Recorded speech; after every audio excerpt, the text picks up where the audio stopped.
and welcome to Vedic Vidya. My name is Jeffrey Armstrong, Kavindra Rishi. Vedic Vidya is available exclusively on Citti Media, English channel, on Sunday nights at 7 p.m. IST. Our topic for tonight is why 80% of Christians surveyed admit to believing in reincarnation, or how the theory of karma and reincarnation is being embraced around the world. Well, I think first we need to know one more thing, and that is that science being embraced around the world did not come from the Romans, who were terrible at math and who can do anything with Roman numerals. Try to balance your checkbook with X, V, I, V, I, V, I, I. That's not going to work. So science did not come from the Romans at all. And the Greeks were afraid, they were scared to death of zero. They hated zero. So if somebody tells you that the Greeks invented science, you say, sorry, not possible. You can't do binary mathematics, ones and zeros, you know, what computers work on. You can't do that kind of thing without something called Boolean logic. And Boolean logic is a particular kind of logic with AND gates, NOR gates, OR gates. And this mathematics allows the kind of logic that was necessary for technology to begin. And that numeracy and that logic of Boole's was taken from the Rig Veda, the oldest of the Vedic literatures. So this has been completely erased because during colonization, especially the British, with all due respect to those who didn't do this, but those people then all did not want to hear anything that proved the historical timeline of Christianity wrong, to put it very simply. Their bottom line was, certain things happened 2,000 years ago, and before that, at the most 4,000 years before that, and that's the very beginning. This was the bottom line of thinking for our ancestors for thousands of years, at least from the Romans forward. And by the time there was a Catholic Church, they didn't want to hear about reincarnation. They didn't want to hear about other times in history. They didn't want to hear that Sanskrit is the mother language of both Latin and Greek and hundreds of other European languages, because they were busy colonizing.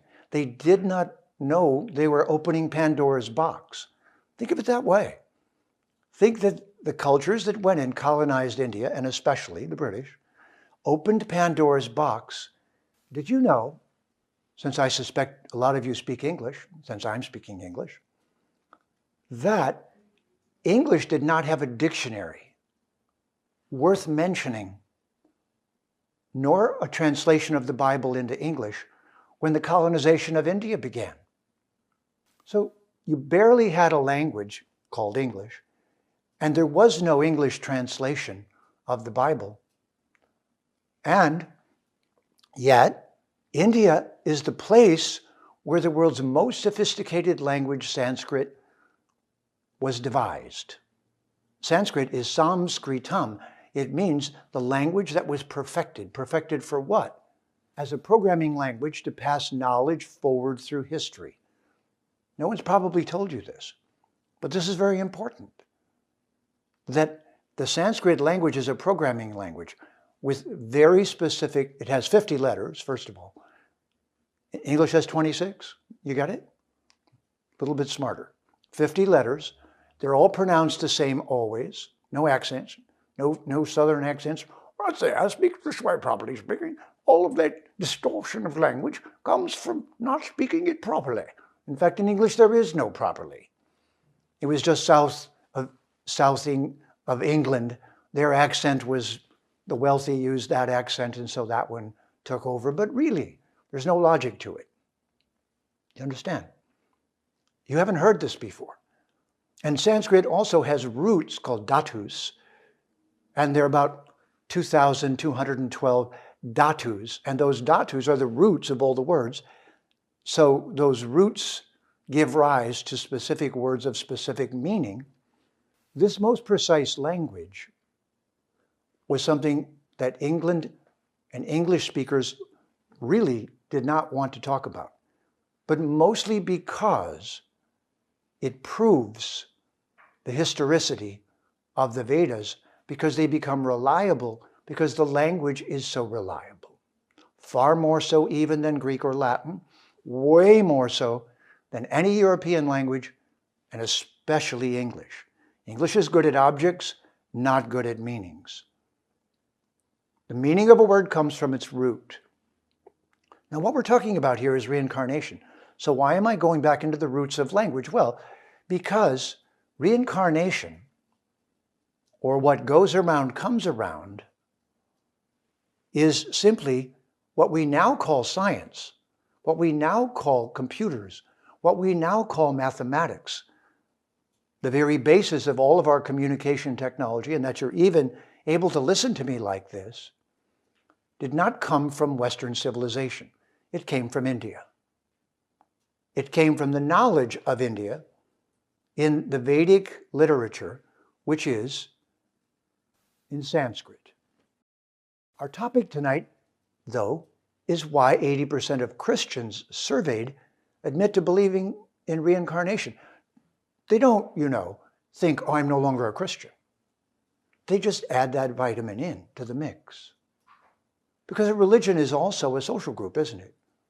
It's a kind of buying group. In fact, no disrespect, but Judaism, Christianity, and Islam have structured themselves a little bit like Walmart, Costco, and Target. Meaning they're a useful buying group where if you're in the club, you get to meet a lot of people, learn to do business with them, find wives, find families, find all kinds of things. So that part of religion is very natural for human beings because we're social beings and we need to cluster together somehow, and numbers makes us stronger. So India understands this very well, and that's why there's a diversity of groups all throughout the culture, because that biodiversity is just like biodiversity in nature. But why would, in our times, Christians start, you might say, violating the rules of stay away from the beliefs of India? And the answer is very simple. It's because everyone now is more literate. Everyone now has access to reading all the literatures of the world. If you're online and you're not taking the trouble to read the knowledge of India, it has the largest library, historical library of knowledge of any place in the world. Why would you not? And most people agree with me. So they do.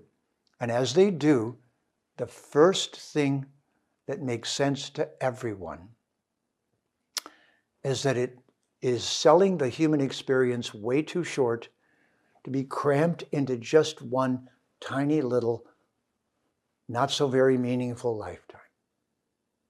It makes way more sense if you kept everything else in Christianity the same.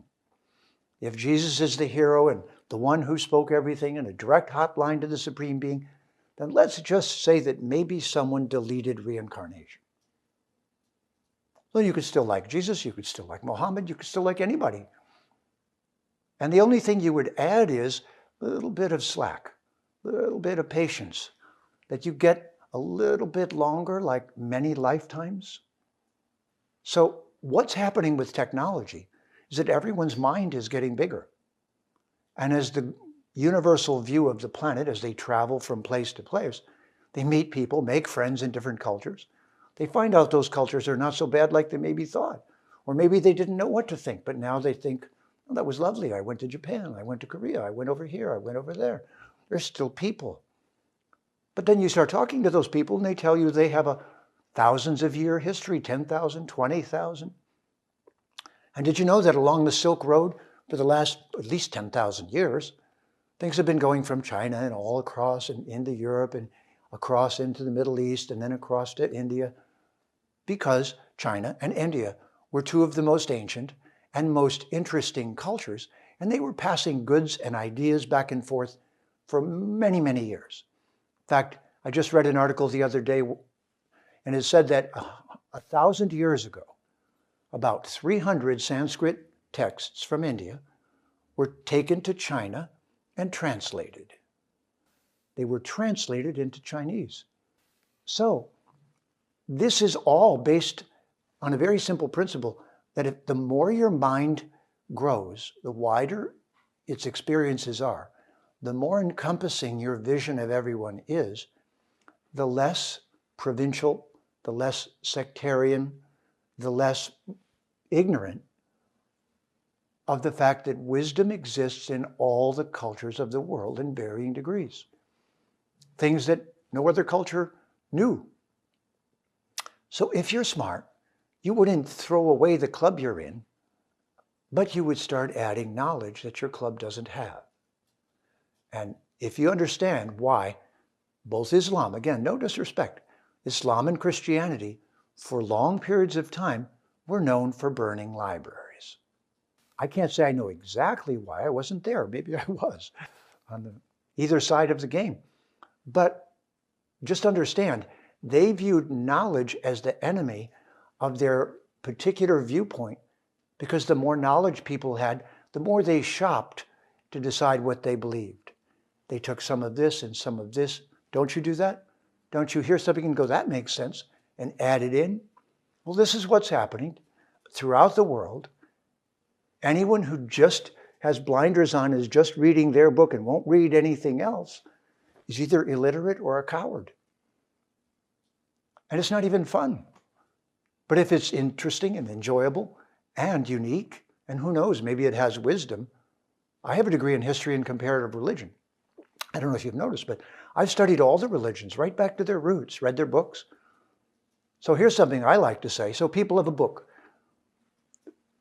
The Judaic culture has several books or multiple books. Then from Christianity and to Islam, they become people of a book. So I have a degree in comparative religion, and I've studied the knowledge of India for the last 50 years with great curiosity and hunger. Now I can tell you that if you haven't read the Vedic library, no offense, but you're a little bit illiterate. You're just ignoring something that's amazing. Why would you not? So those traditions now are simply moderating. And if they get additional knowledge, it doesn't mean they have to leave the fundamental truths of their religion, but adding on important knowledge is helpful. And the point here is having, now you've heard this word, it's called Mahatma. We're called the Atma. Atma means the immortal being inside. When we go namaste, we're addressing each other as the Atma, the part that can't die. So reincarnation is based on that. Just that one simple thing. As soon as you get it, that the shining energy that's inside of other living entities is called the Atma. It doesn't die. It simply goes from life to life. Okay. Well, as soon as you understand that, that is reincarnation. That is simply that you won't die ever. And you're visiting matter, and you came here for the learning experience. Then why not add things? And why not add things that make sense? So what never made sense to most Christians, I was born a Christian. By the time I was 13, I said, wait a minute. Jesus seems friendly, but his father seems like a real mean son of a gun. William Blake called Yahweh mean old nobodaddy. Why? Because he seems to want to punish everyone. And if you get that feeling, then you go, wow, Jesus is loving and his father is nasty and mean and wants to punish you and send you to hell. That's not good. But reincarnation says, chill, relax, like you say in Hawaii. Shaka, hey, haole, you take it easy, you live longer, you don't have a heart attack. Honestly, we're shopping for ideas right now, aren't we? So if you haven't read the Vedas, especially the Bhagavad Gita, I just did a translation of it recently called The Bhagavad Gita Comes Alive. But take a look at some of this library of Vedic knowing. Don't be prejudiced by the politics of the world. Just be someone seeking truth, and that's what I'm telling you. Truth-seeking is a game we play from life to life. Whatever you gain in one life, you keep it and you move on to the next life and you start out there. It's just like going to school.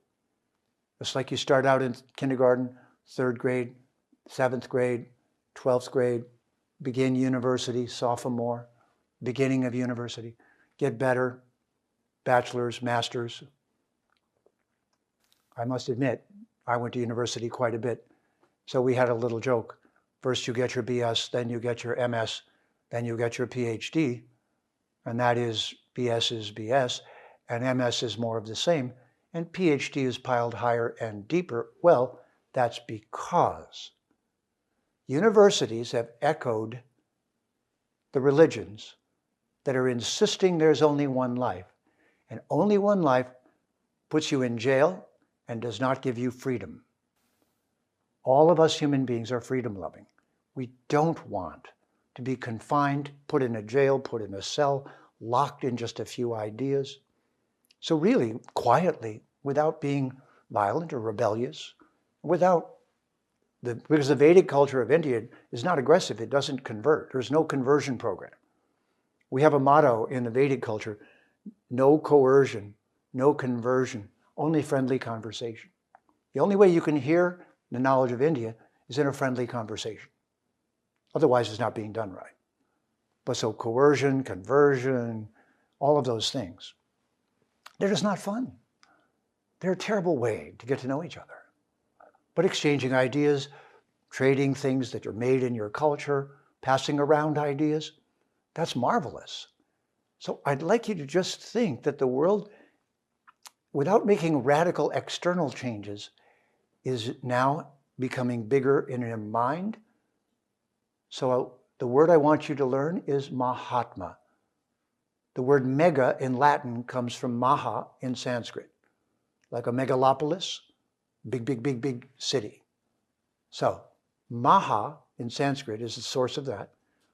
And Atma is you, the being who is immortal. That's who reincarnates.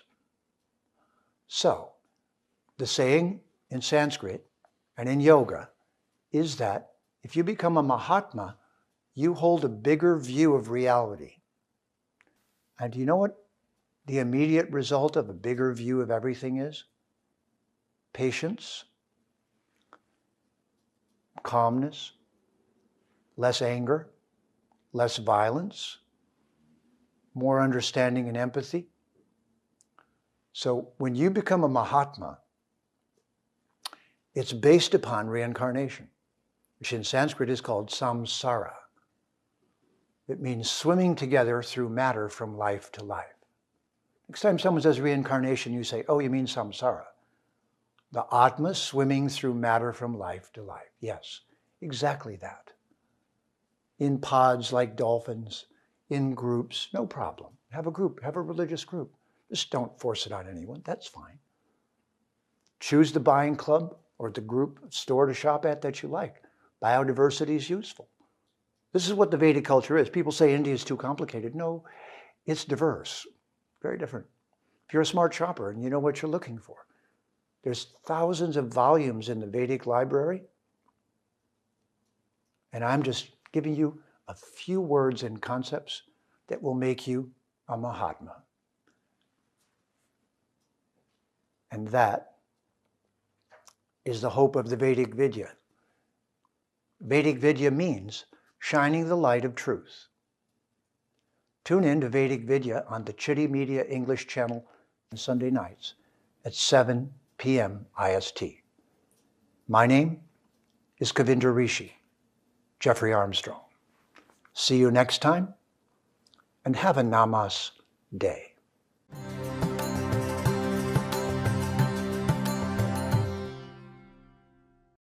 Please remember to subscribe to us and switch on the notifications for this channel.